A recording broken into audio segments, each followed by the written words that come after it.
I was browsing around on some synth forums recently, and I came across this picture of a Eurorack power supply, and the capacitor had just completely fallen off of it. I started to laugh, but then I thought, this thing looks familiar. So, this is my TipTop Audio uZeus power supply, and it's one of the most inexpensive Eurorack power supplies on the market, and it's a really great example of a very minimal design. It has exactly just enough things to get the job done, and literally nothing else. So what is that?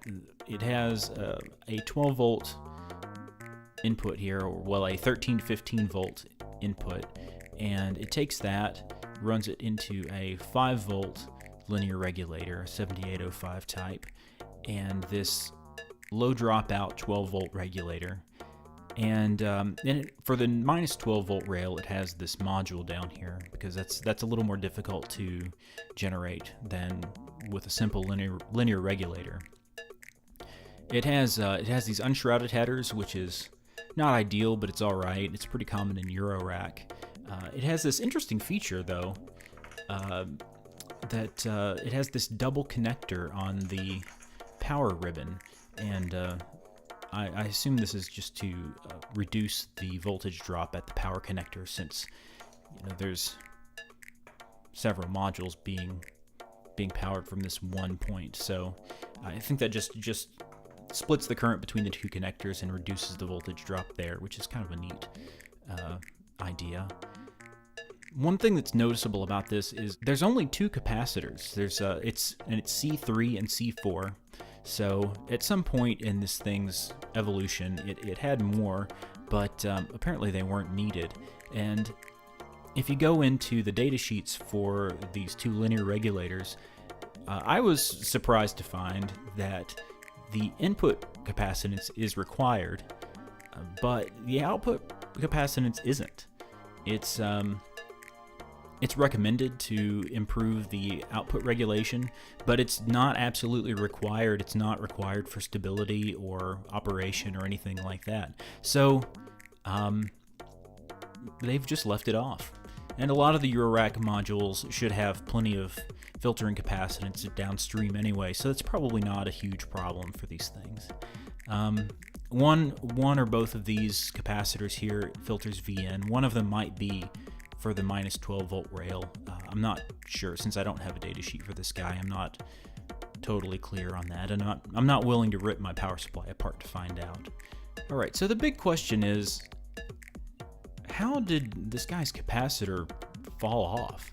And it doesn't look like it's been ripped off or some kind of mechanical damage, because the pins are sheared or cut or broken right at the board.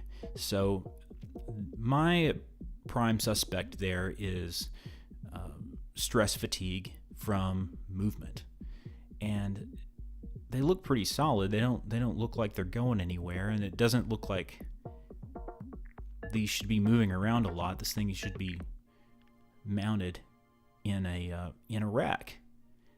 But what happens is people will go to design a piece of equipment, and they'll think, oh, this is going to be in an equipment cabinet somewhere, or it's going to be in a studio rack, and they don't think about that maybe it will be mounted in a vehicle, or maybe it'll be in an audio rack that goes on tour.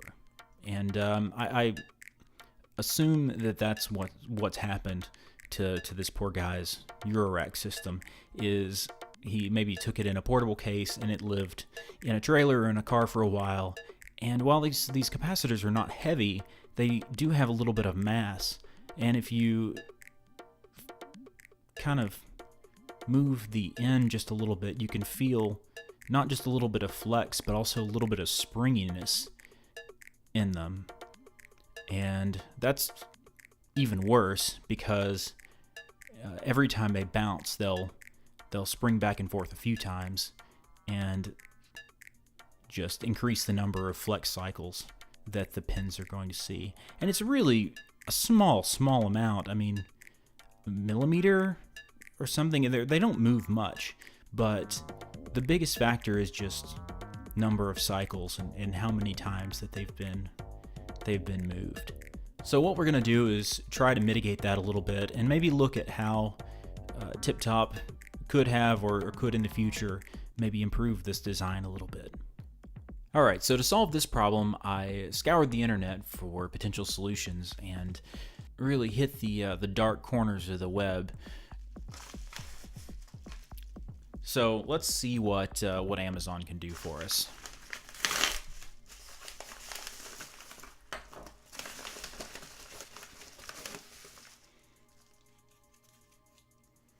This is electronics grade silicone, and this is what we're going to use to fix our problems. Alright, so let's just open it up here.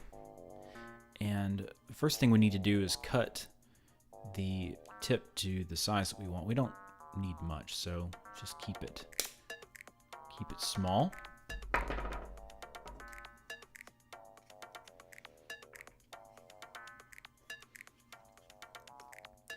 And the thing that really hoses this up is the way the capacitors are oriented. From the picture, where it's broken off, you can see that the capacitors are oriented, the pins are oriented this way. So they are actually flexing in this direction. But with a small change, lining the pins up this way, all this would require is a small dab of goop right in the middle there. And you see this is pretty common in electronics. You see this kind of white goop all over everything. And that's all it is just two tall parts with some mass are being secured together so that they damp each other's vibration and create, well, two legs and two legs would kind of create a little table with 4 points. If we did that here, we'd just be creating a heavier part with 4 wires instead of doing much to fix that problem. So with the way it is like this, what we're going to do is just apply some silicone down at the base here to try to reduce some of that flex and damp some vibration.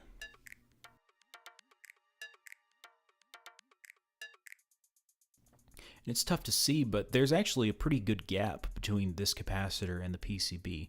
So pushing some of the silicone up in there is maybe preferable to even further prevent that flexure.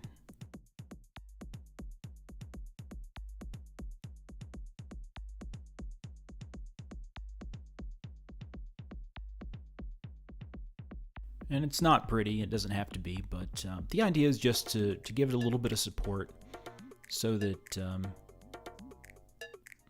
I can already feel, it doesn't feel as springy anymore. It's more of a thunk, kind of a damped feeling than it was before, which is good. That's what we're going for. So the instructions on the tube say that this will skin in 10 minutes and cure in 24 hours, so we'll just wait and see how it goes. Alright, well, it's been a few days and the silicone has had a chance to cure. Even though it only takes 24 hours, I let it sit for a couple of days and chill out. It didn't run out very much. It pretty much stayed where I put it, which is awesome. And given these a little wiggle, you can see that there's a little bit of movement in them still. It didn't stick them in place. This stuff is not epoxy. It's a silicone. But it did make them slightly stiffer, which is great, but it also damped out the kind of spring action that they had before, which is perfect. That spring action was really contributing to the cycle count of the pins flexing or of the leads flexing, and this is pretty much killed that off. So that's going to contribute to the lifetime of this power supply if I were to take it on the road, and that's exactly what we're after.